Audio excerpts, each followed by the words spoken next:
तो अभी एग्ज़ाम में कुछ कुछ चीज़ें हैं जो बार बार रिपीट कर रही हैं, तो उसमें से एक है हार्मोन इन प्लांट। तो उसी को लेके मैं आप लोग के सामने आया हूँ।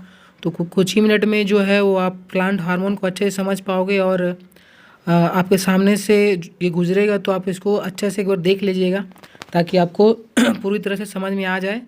और अगर इसमें से कुछ क्वेश्चन आता है तो आपको मैं यकीन दिलाता हूँ नहीं छूटेगा। तो देख लीजिए, आपके सामने टोटल 5 जो हैं वो 5 हार्मोन्स हैं। पहला है ऑक्सिन, सेकंड है जिबरलिंक, थर्ड है साइटोकाइनिन और चौथा है एब्सिसिक एसिड और पांचवा है इथिलीन। तो दोस्तों यहाँ पर एनसीईआरटी में 4 दिया हुआ है, लेकिन मैं एक एक्स्ट्रा जो पांचवा है मैं आपको बता रहा हूँ। इसमें से मैं सबसे शुरुआत से शुरू करूँगा। पहला नंबर पे है ऑक्सिन। तो ऑक्सिन जो क्या करता है, इसका काम क्या है, तना के सिरों में बनता है। अगर क्वेश्चन आ गया कि बनता क्या है, तो तना का जो सिरा, जो टिप ऑफ द प्लांट होता है, ऊपर का जो सबसे टिप रहेगा वहाँ पर रहता है। अब इसका काम क्या होता है, तो ये इलोंगेशन में हेल्प करता है, समझे। ये सेल इलोंगेशन, जैसे कि अगर प्लांट बढ़ता है तो इसी की वजह से बढ़ता है। तो ये 2 टाइप का होता है दोस्तों, एक होता है नेचुरल और एक होता है,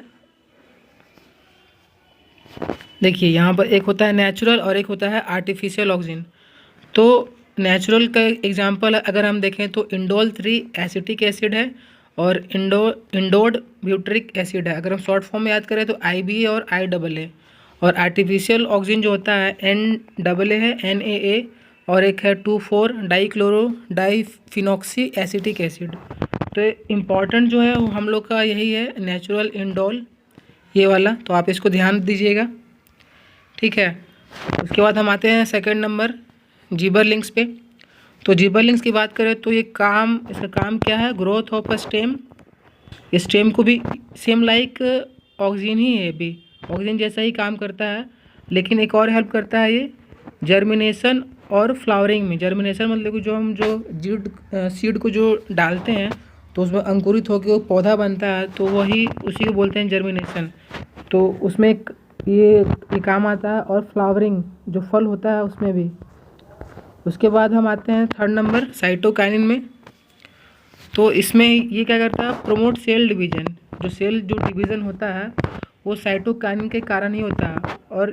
और हम ये याद रखेंगे कि जो मैक्सिमम सेल डिवीज़न होता है वो सीड्स में और फ्रूट्स में होता है, क्योंकि आप सबको पता ही है गाइस कि जो मैक्सिमम जो हम लोग का जो सीड होता है वो जब अंकुरित होता है, तो जब सेल डिवीज़न होता है तभी वो होता है।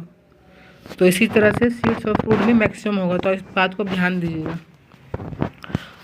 और also help in stomata opening.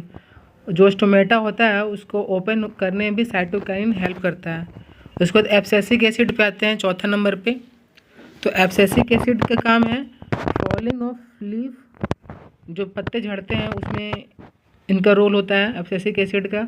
And विटलिंग मतलब जो पत्ते मुरझा जाते हैं वो दोनों, यानी कि ग्रोथ इनहिबिटर है ये एब्सिसिक एसिड। ऊपर के जो ये 3 है ना दोस्तों, ये जो 3 है ये ग्रोथ प्रमोटर है, और ये जो दोनों है ग्रोथ इनहिबिटर है, समझे। उसके बाद हम आ जाते हैं 5वें नंबर पे, इथिलीन पे। तो इथिलीन का काम क्या है, यह ग्रोथ और रिस्ट्रिक्ट दोनों करता है, बट मैक्सिमम जो है ग्रोथ में हेल्प करता है। तो इसका काम है रिपिंग एंड सीड डोरमेंसी। जैसे कि रिपिंग मतलब जो पकता है, जो फल पक रहा है, तो उसका काम है इथिलीन का। और सीड डोरमेंसी, जैसे कि हम सीड डोरमेंसी मतलब हो गया कि अगर कोई सीड को हम डाले हैं ज़मीन में, तो वो कभी कभी होता है कि नहीं, पौधा का रूप नहीं लेता है, तो यही जो टाइम पीरियड जो है ज़्यादा हो जाता है, तो इसीलिए वो नहीं होता है। तो वो इसी कारण होता है, इथिलीन के कारण। तो दोस्तों ये जो था वो 5 हार्मोन था प्लांट का, जो कि आपको आने वाले एग्ज़ाम में दिख सकता है। तो प्लीज़ अगर आपको वीडियो जैसा भी लगा हो अपना कमेंट कीजिएगा। आप प्लीज़ एक लाइक ज़रूर कीजिएगा दोस्तों। हो सकता है अभी मैं शुरुआत कर रहा हूँ तो मेरी आवाज़ जो है वो सही से नहीं हो पा रही होगी, बट धीरे धीरे मैं कोशिश करूँगा कि अच्छे से हो जाए सब कुछ।